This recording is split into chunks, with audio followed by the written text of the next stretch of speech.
Welcome to the fascinating world of traffic signals. Today, we have a bit of a rainstorm just north of us, so we don't know what it's gonna do just yet. So I have half the crew, they're back in Star working on building a flasher system for the school zone behind me. And they're gonna work on that until we know what the weather's gonna do. Once it looks good, they're gonna come out and we're gonna set it. But for now, seems like a great time to go over some comments on yesterday's video. So let's do that to begin the morning. Ricky Cunningham, and you talked about fantastic work and everything, and I do appreciate it. He burned the edges of those 9/16 holes. The other holes I did not, but typically use my Klein scissors. Got a little deburn edges on it. Run it in there if you got a hole like that. Does the GPS coordinate all the signals to change at the same time? From Sean Kauplin. The GPS necessarily doesn't do that. That sets it up on like a world clock. That means to the millisecond, these intersections will be aligned with each other on the time. Now it's going to take an engineer, either a state engineer, a city engineer, whoever, to come out. We don't have all the traffic studies. We're just contractors. We don't do this often. To put in chord data, chord patterns, but pretty much they'll just have to do the math of how long it takes to go from one side of the job to the end of the job, get it all calculated, and get like vehicle counts, and put that into the controller, where it would pretty much allow a fleet of vehicles, a pontoon of vehicles, to go from, let's say, Bailey Avenue Extension all the way through the Medgar Evers, Livingston. Yeah, sorry we were rudely interrupted right there. Hopefully went over that enough, but again, they'll get a study and they'll add in some chord patterns that where those lights will pretty much stay green all the way through for a platoon to go from one point of the job where we're at to the end of it and clear out of this road, Woodrow Wilson. As long as you're not speeding or going too slow, you should be able to go through all three intersections without an issue and without being held up. Again, peak times, it'll be like that. Lunchtime, maybe back on free time, and then throughout the night, typically on free time. You don't want to hold up side traffic by keeping Woodrow Wilson, let's say, green the whole time. Truck in trains, which model GoPro do I have? Got a couple Hero 11s. The one I'm recording this on is one of my 11s, and it's got to be the SD card, which is just crazy. I'm pretty sure it's the SD card. It's a SanDisk Ultra, I want to say, and it keeps telling me to put a V30. I knocked it down to just 1080p on this one, to hopefully avoid that issue, and hopefully we don't miss any more footage like we did yesterday. That expand system looks interesting. We are using GridSmart here in Florida. I think they have y'all by the balls. GridSmart's pretty popular over there in Florida. I've done a handful of GridSmart systems. They're not bad. I wish their customer support was a little bit better. Their customer support's great over the phone, text and stuff. But when you got to warranty something out, man, I think we had some of those GS3 processors out for 6 to 9 months, and it was a fail-safe. They had to send us a new one to begin with, but they held it and waited till they reviewed the product and then sent us a new one. And it took like 9 months, and you know, when you got a city harping at you every other week saying, why isn't this working again? And you're like, I don't know, we're just waiting on equipment to come back in. And we can't just fork out the money to have a spare one of those. They ain't cheap. That road needs some tender loving care from Digital P. Yes, I agree. Been working on it for a while. We don't do asphalt. We don't do paving. We don't do any of that. We work on traffic lights. This road, probably the worst road conditions I've ever had to deal with in the state of Mississippi. Just overall, Jackson, west side of Jackson, Mississippi, probably has the worst road conditions in the entire state. I've driven through this entire state, been to damn near every city, every county, every little incorporated community, whatever you want to call them. Worst road conditions is right here. I mean, a damn dirt road is better than this crap. CSC Mike, you remember laughing out loud the first time you heard "Welcome to the fascinating world of traffic signals"? funny enough, I kind of did too. I was like, that's a good little slogan thing whenever I was just showing like a TikTok of changing a controller, and I said it. And I was like, you know, that goes good with every video. And, you know, more or less, that's just what I try to do on all the videos. If I'm working on traffic signals in that video, I know I've done other videos where I may say something different, but it is fascinating. The work's fascinating, and I would bet anybody can do it, no matter the kind of job they're doing.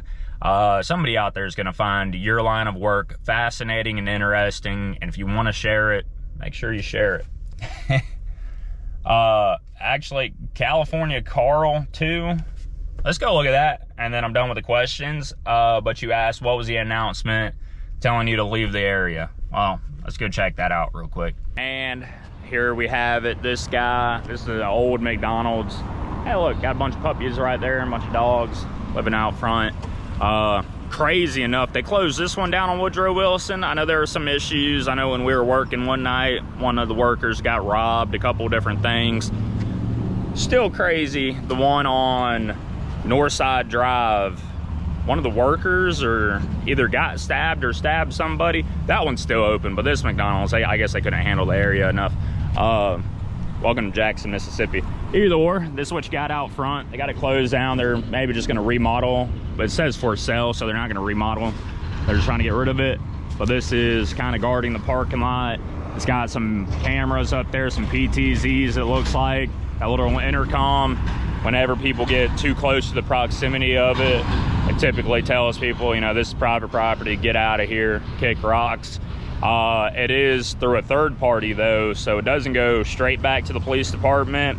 It'll go to a third party. If they see kind of like a home security system, they register, you got a bunch of alerts and different things going off on it, then they'll contact local authorities, and then the cops will come out and handle a situation.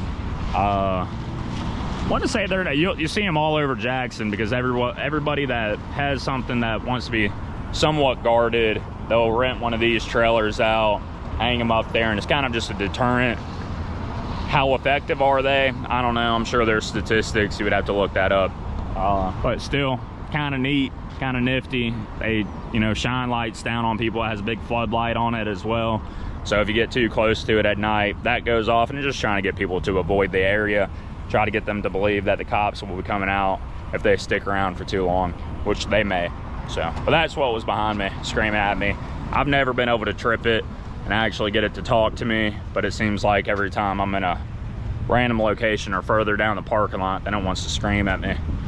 But I've tried. I came out here and flipped it off and did a few things already, a few times, trying to get a video of it to get it to talk to me. It won't do it. Talk like I'm talking right now, trying to get it to, but it is what it is. But pretty neat. Let's get to work now. All right, this is the cable. It's a 4-conductor cable. We got to run from this guy to that flasher over there for the school flasher system, and then we're going to splice up top, drop down just one cable, and we got a pad mounted one we're doing right here for the school flashing system. Then it connects back to this cabinet. Y'all be interested in this cabinet down here, so I'll show y'all that in a little while. All right, he's off. He's gonna go grab some cable rings from a span area we don't need cable rings at. I'm gonna try to get some of this cable just unrolled. Our reel jack's got left, so hopefully I can just unroll enough cable we need. We only need a couple 100 feet. Can just pull it right off the back of my truck.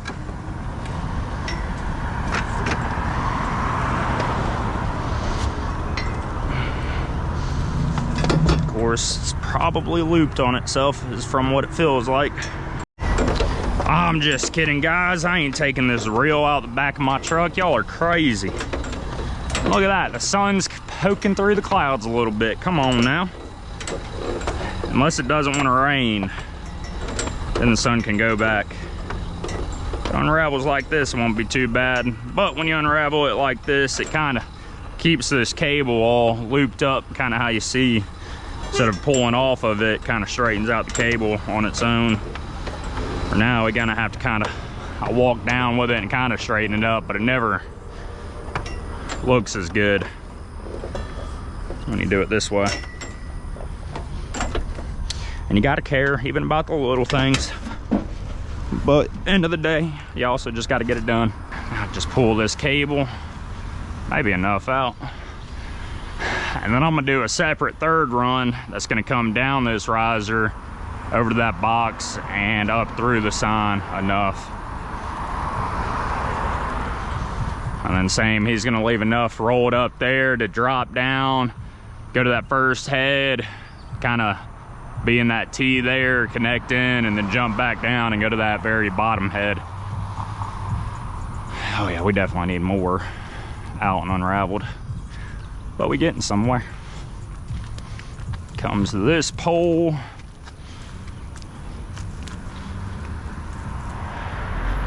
And as long as this ain't a super hard bend, we'll be able to pull across. Now I could step it off and see how much he's gonna need. And then I just know from this pole over and down the amount of slack I'll need. This cable may reach to the top of the lights, but it ain't. Probably stops about in the middle of the cable ring right there, a little bit past. May go to the pole, but ain't bad. This will be easy to pull out, but you can kind of tell how this cable's twirled up on its own. That's where it kind of stays a little bit ugly. Birds chirping, dude. It's gonna be a good day. That's what you want, it nice and straight. Again, when you just pull it straight off the reel and not unravel it the way I did, it just comes out that way.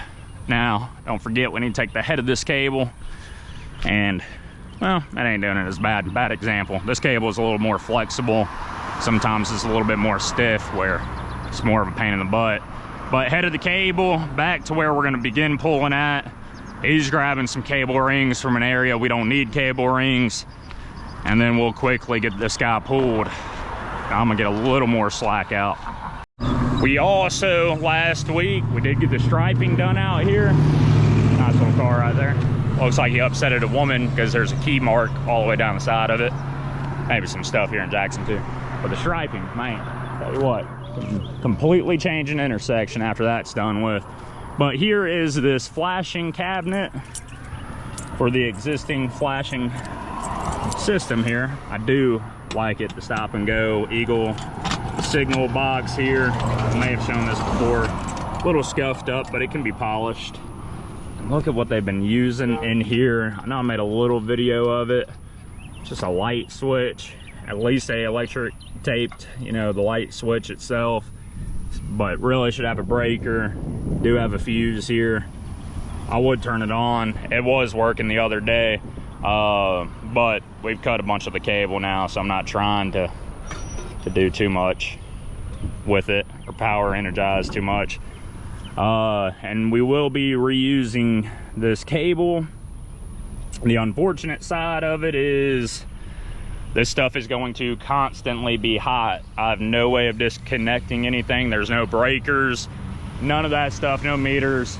It's coming off of a street light circuit, so it's jumping straight off of that and then coming down and then powering the flasher, just like all the intersections around here. So we got to work it hot. But cool little box here. I got a phone call I got to answer. All right, he's starting to pull the cable. I'm gonna get a little more slack out, just so it don't get tight on this reel. If it gets tight, then it's a pain in the butt to try to get your slack out then while it's up in the air. And just for any of the ground guys while pulling cable, if this gets tight on our end, it's very tight on his end, and it stops him, which it should upset him. Hey man.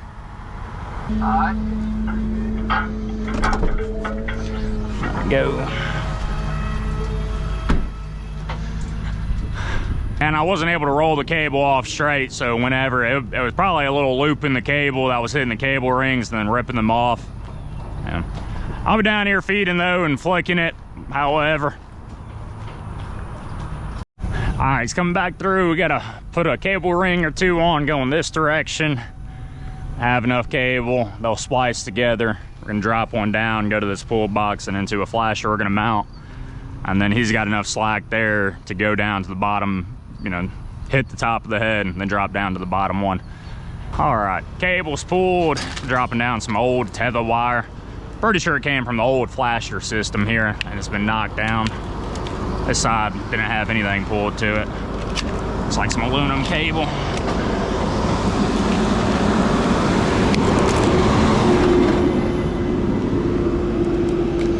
Just cut off our pole, not our pole either, it's power companies. But the city of Jackson's a funny place. About one of the only areas in the state you'll see a lot of the city attaching stuff to power poles as well. Which they rent out the ground and the right of way for it, so technically I guess they're allowed to do whatever. I've tried calling, but Austin said they were working, or they texted him at like 11 o'clock last night, so sounded like they were still working when at that point. Probably so. All right, guys, we got the little flasher panel drop down and touch up a little bit of this bottom stuff with spray paint. Make it look a hair of a bit better than what it does right now.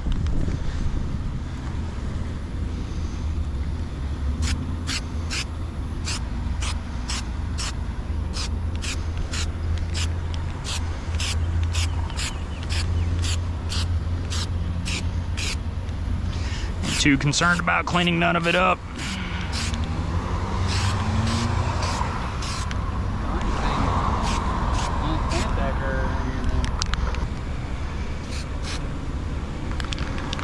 Looks beautiful compared to what it did look like. So does the pole, you know, a little galvanized on the pole, but it is what it is.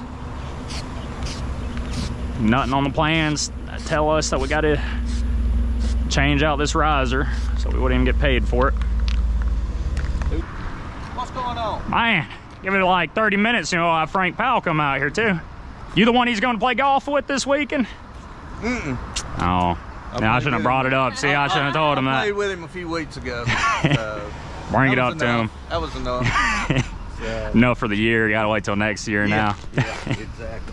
Y'all getting it done? How's it going, man? Stephen Harmon. Nice to meet you. Hey, Lana. Nice to meet you, Stephen Harmon. Yeah, we are. It's going through pretty quick. I mean, at this intersection, I don't know if y'all have had any complaints or anything about this yet. I do see an issue when school starts back up with these lights here. In my head, a good route would go is making an overlap where this approach here, that would be green as well. Yeah. And same with this one, and then just put louvers for sight distance on the greens on that one to where you can't see it until you're approaching the stop bar. I think that would make it free flowing a little bit better and maybe give a little bit of time for people to hang the left into the school. Okay. Plan on talking that over with David and y'all on the final walkthrough when we get done. All right, guys, most of our guys I've done sent back now. They're breaking for this rain to clear. We're gonna start back work around 5 o'clock tonight.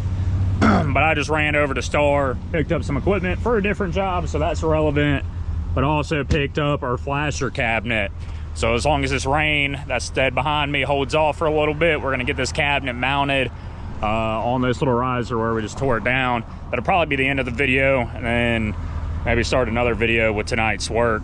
Let's grab this cabinet out the back of the truck, start popping a hole in it and getting it set up on that pole. May have to band it later though. I don't have all the banding equipment with me, but I do have some mule string. I'll tie it up there. We'll make it happen. All right, so let's pull this guy out and set it on the ground here. We won't need everything that's in it right now. By the way, big shout out to K&K Systems up there in Tupelo, Mississippi. Great company, great people. Ooh.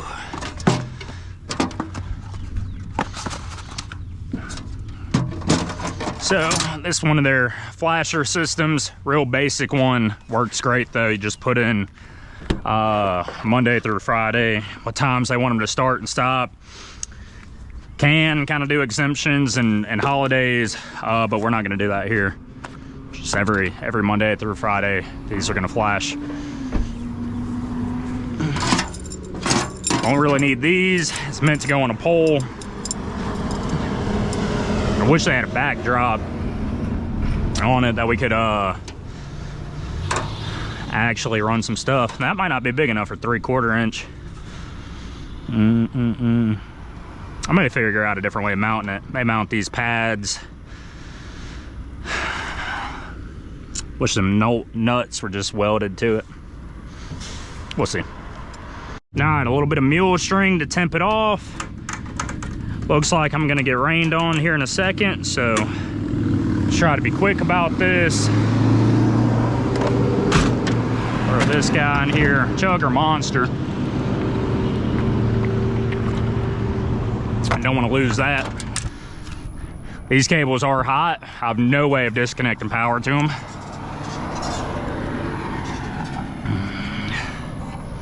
Take our lock ring off. This is just going to be reused anytime on electrical fittings. So this is 3/4 inch. So 1 1/8 inch should be, I say big enough. Almost don't seem big enough. You know why? This is a fitting.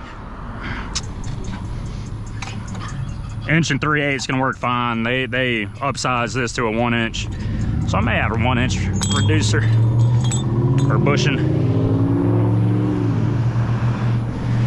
Well, I think I'm gonna run out of time. Make sure we square up with the pole. Look straight out of the sidewalk.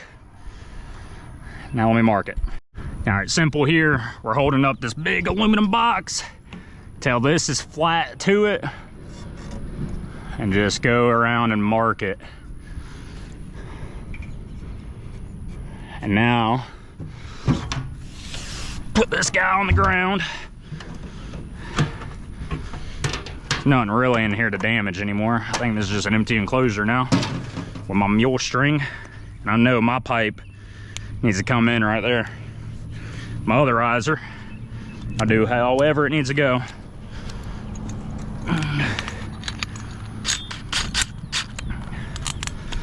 Center up the best you can. I typically say remove the hole saw.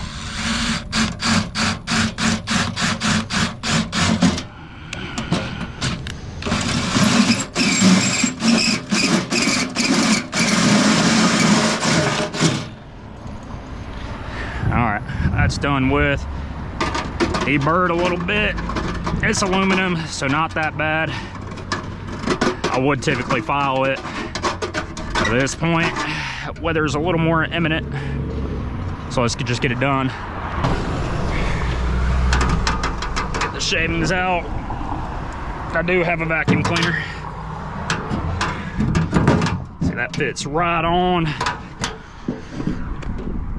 Get our fit in.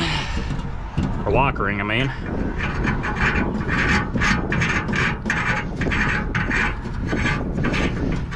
Only way to get those on is with a screwdriver and a hammer. You know I'm right.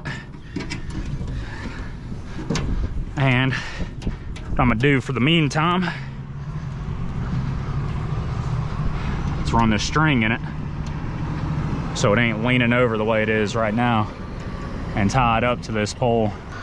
And now, I can bump these cables up top. Again, really didn't like having hot cables just sitting there for anybody, even if it's some homeless dude trying to steal it. I don't want them getting shocked either. Joke's on them, I do want them getting shocked. If they're in the wrong.